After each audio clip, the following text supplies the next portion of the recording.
La gran pregunta de siempre, ¿cómo hacer para llevarnos bien? ¿Cómo hacer para estar siempre de acuerdo? Si es necesario en algunas ocasiones que pasen varios años para que una pareja que convive día a día puedan llegar a tener casi la misma forma de pensar. Si incluso a veces amándonos en el matrimonio, tenemos nuestros instantes en los cuales queremos mejor ir a dar una vuelta y tener un espacio solos. ¿Cómo hacer para estar siempre de acuerdo y tener la misma visión? Sin duda alguna, el Señor quiere hacer de nuestros matrimonios que seamos un equipo y en nuestros hogares junto con nuestros hijos también. Pero debemos de partir de un punto muy importante, que es el básico, que es el medular, mi relación personal con Dios. Establecer ese amor entre Él y yo. Y esa es la razón por la cual la lección de escuela sabática de esta semana se ha titulado Amor y Justicia, los dos mandamientos más importantes.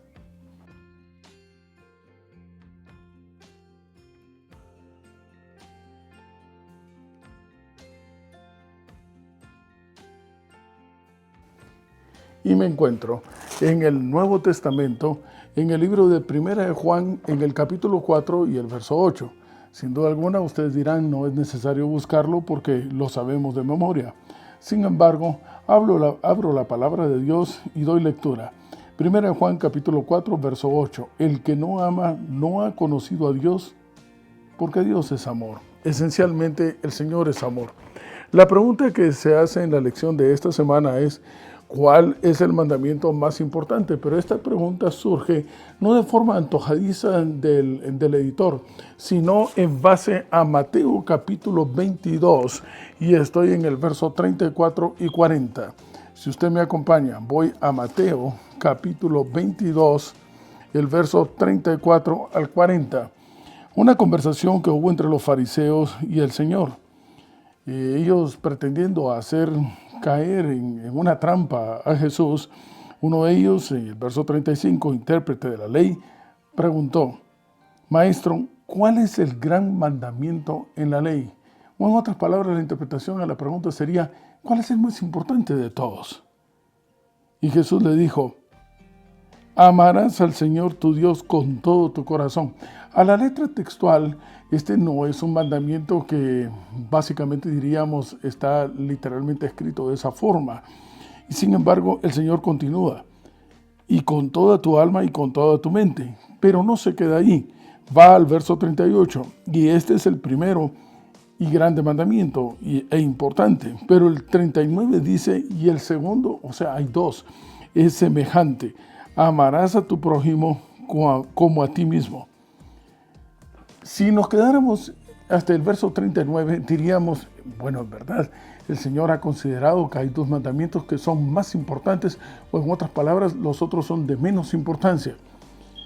Sin embargo, el verso 40 da la aclaración que aun cuando no se encuentren escritos literalmente en el decálogo de esta manera, el verso 40 añade, de estos dos mandamientos depende toda la ley y los profetas.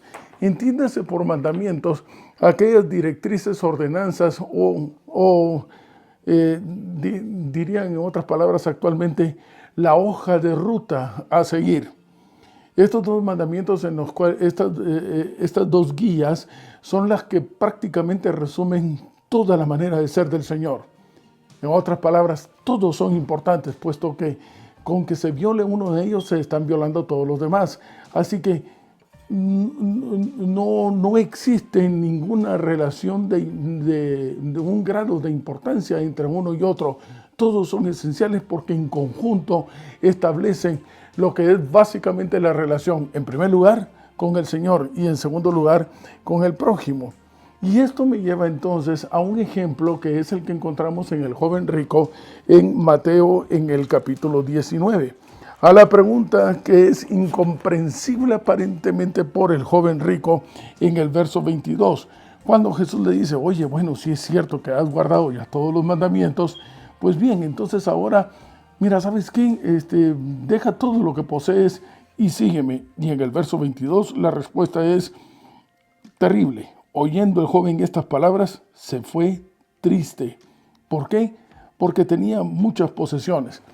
Aquí, tal y como ya hemos estudiado en semanas anteriores, no es tanto el hecho de que en verdad él tuviera que literalmente vender sus cosas, sino que el Señor se está refiriendo a algo que es en lo que se cae comúnmente en todas las épocas, también en nuestros días. Se cree que con hacer cosas es como la forma en que llegamos a Cristo, pero apreciados amigos y hermanos, tome nota de nuevo el orden de la respuesta del Señor hacia los fariseos. Primero, el amor a Dios. Y ese era el problema del joven rico. El joven rico había estado batallando por no robar, por no matar, por ser, bueno, algo como se diría en nuestra sociedad actual, por ser una buena persona. No golpea a su esposa, etcétera, por ser una buena persona. No le hace mal al otro, ayuda a la sociedad. Pero de eso, a ser cristiano, a haber muerto él y que Jesús vive en su lugar, hay una gran distancia. Quizás no es perceptible para algunos, pero sí para el Señor, porque le está tocando a la puerta del corazón. Y ese era el problema del joven rico. Su vida seguía girando alrededor de sus posesiones, alrededor de este mundo. Todavía no había abierto la puerta para establecer una relación íntima con el Señor. Cuando si el joven rico establecía esa relación íntima, entonces se cumplirían las palabras del Señor. Incluso hasta todos sus bienes pasarán a ser de manera secundaria. No tendrán la importancia, no ocuparán el primer lugar en su vida. Y esa es la razón por la cual se fue triste. Porque él le dio pesar el hecho de saber que tenía que dejar en un segundo lugar todo aquello que realmente absorbía todo su tiempo y todo su día. Así que establecer esa relación íntima con Dios va en primer lugar. ¿Y saben por qué, apreciados amigos y hermanos? Porque tal y como lo decíamos al inicio, realmente es complicado. ¿Quién puede tener un afecto sincero por aquel que ha entrado a robar en tu casa, que ha violentado a alguno de tus familiares, por aquellos que están abandonados en el vicio, en las drogas, en el licor, por aquellos que son un daño para la sociedad actual? Realmente tú no sientes simpatía por ellos. Cuando has escuchado acerca de un crimen terrible, incluso dentro de tu corazón, a veces posiblemente en vez de sentir compasión, lo que sientes es el deseo de que este individuo sufra una consecuencia terrible, que ya no esté más en este mundo. Algo así como el desprecio para aquel que tuvo que caminar al Calvario, el ladrón en la cruz.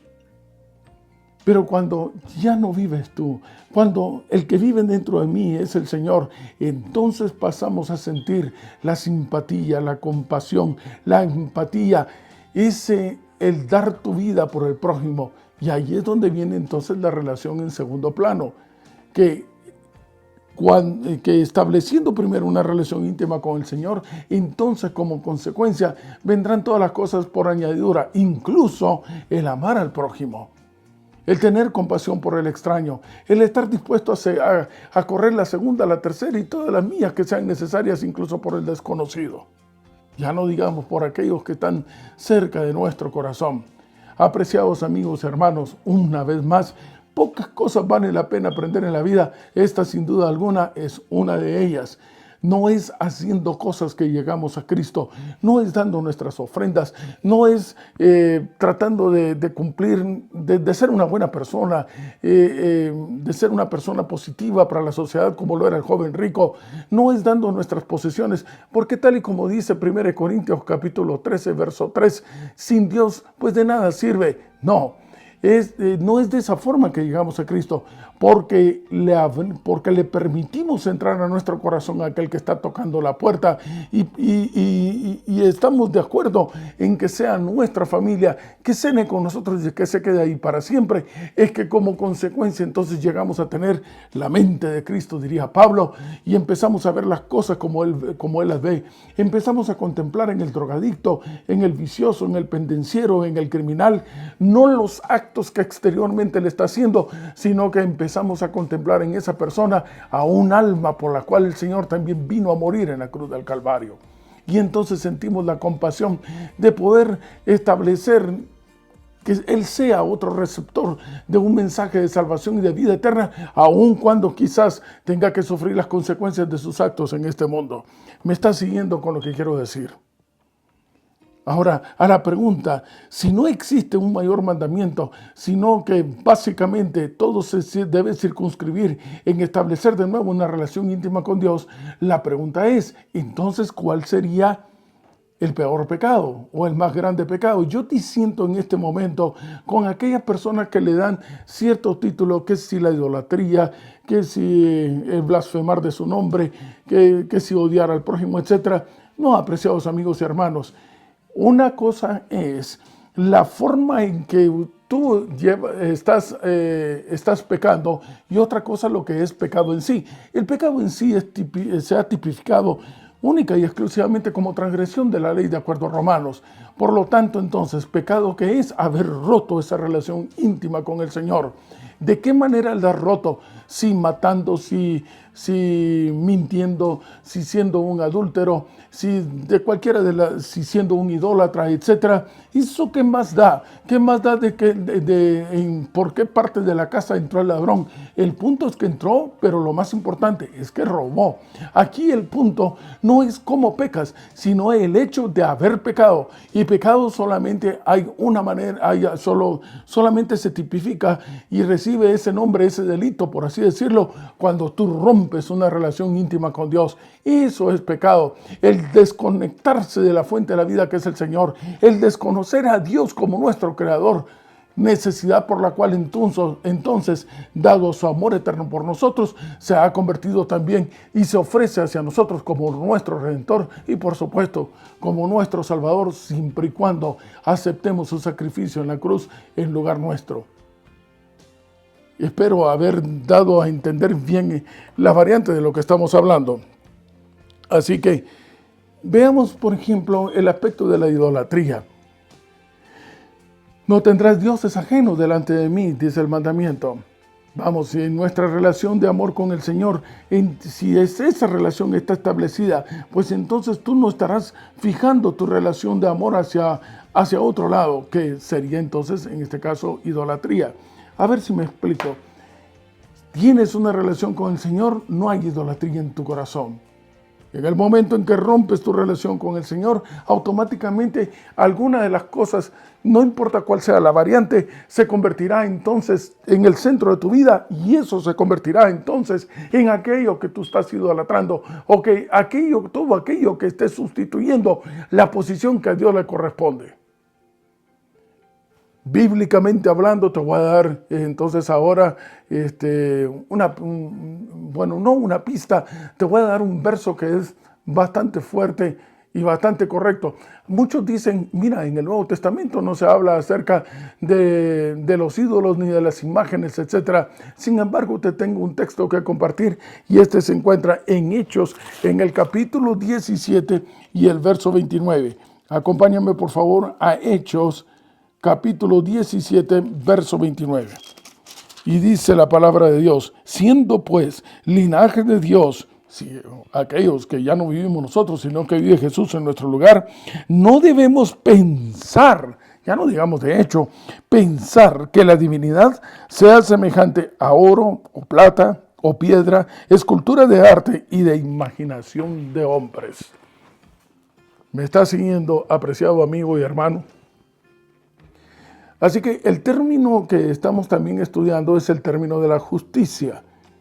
Si el amor, el que no ama no conoce a Dios porque Dios es amor y como consecuencia el establecer esa relación íntima con Dios es la única forma que te capacita para poder aceptar a tu prójimo como Él es, a soportarlo, como dice Colosenses capítulo 13 en el verso 1, si es verdad que ya no vivimos nosotros, poniendo nuestra vista en las cosas de arriba, no en las cosas de la tierra ni en la del vecino, sino que soportándonos unos a otros. Y empezando por nuestra pareja, por nuestra familia, por nuestro hogar, ya no digamos también por los extraños, por aquello en donde ya no vemos personas, sino que lo que vemos son almas por las cuales el Señor vino a morir. Y este término el haber establecido esa relación íntima con Dios, nos hace en primer lugar que no tengamos el espíritu del enemigo, que es injusto, sino que tengamos el espíritu del Señor, que es justicia, es paz, benignidad, bondad, mansedumbre, templanza. ¿Quieres ser justo? Deja entrar a Jesús en tu corazón.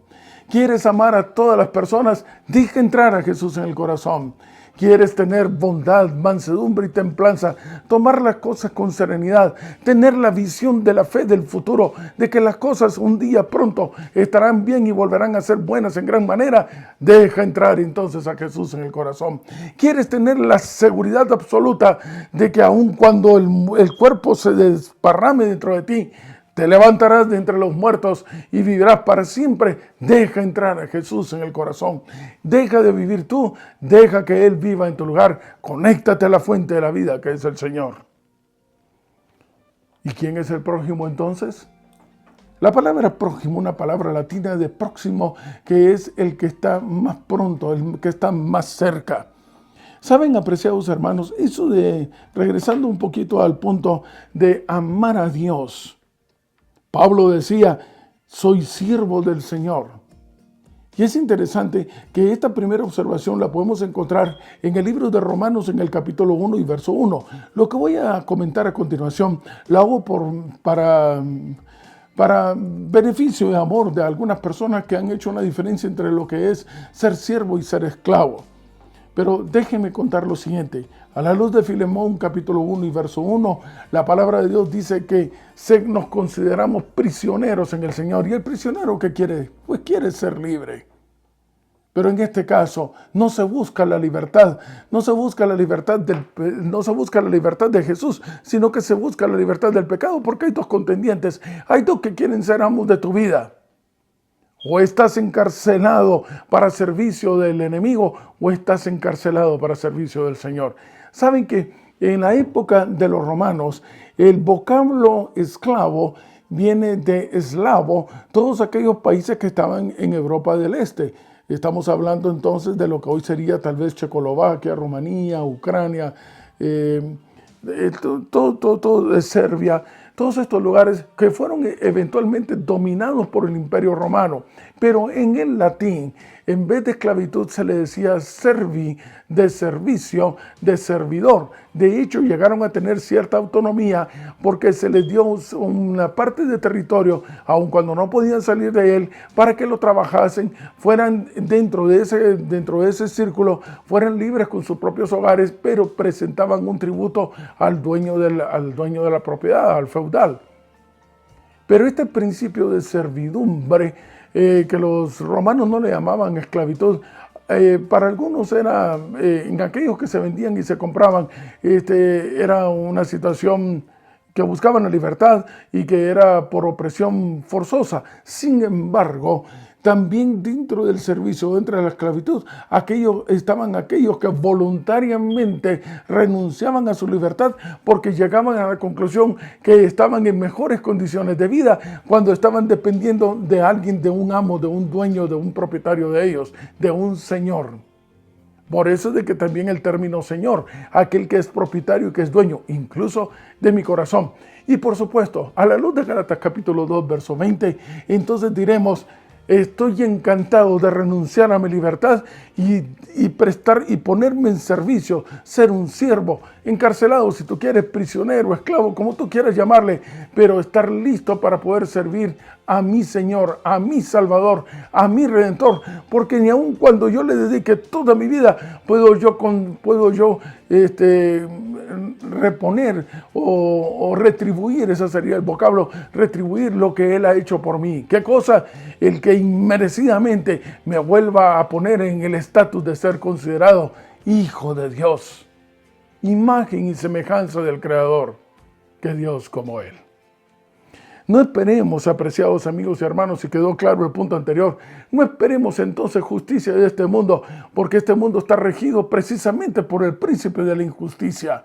aquel que hace las cosas incorrectas. ¿Por qué? Porque en él no hay amor, en él no hay empatía, en él no hay simpatía, en él hay egoísmo, en él hay un interés propio, en él no hay gozo, ni paz, ni benignidad, ni bondad, ni mansedumbre, ni templanza. En él hay una ruptura esencialmente de la relación íntima con el Creador, aquel que de todo aquel que hace que toda la naturaleza emana una frecuencia de amor, porque él esencialmente es amor.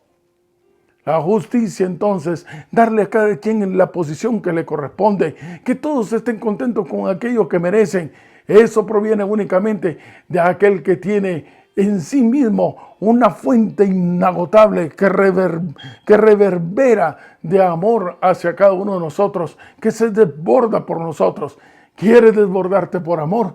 Acepta a Jesús que entre a tu corazón. Ese es el mensaje más importante para esta semana.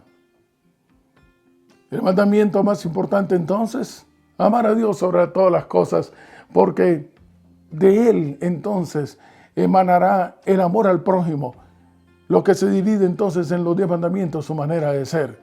Y eso solamente se logra, y aquí viene entonces estableciendo una relación íntima con el Señor, abriéndole la puerta del corazón. ¿Que hay pecado más grande que otro? No, no lo hay. Simplemente hay pecado. ¿Cuál? Haber roto la relación íntima con Dios. De varias formas la puedes romper, pero esencialmente romper esa relación es lo que se tipifica con el nombre de pecado. Pero vamos rumbo a casa, vamos rumbo al cielo, vamos rumbo a una ciudad en donde allí reinará el amor y la justicia, porque reinará el Señor, en donde todos estaremos de acuerdo porque tendremos el mismo espíritu, el espíritu del Señor, porque ya no viviremos nosotros, porque seremos reconocidos como hijos de Dios, porque volveremos sin duda alguna por la eternidad a ser imagen y semejanza del Creador.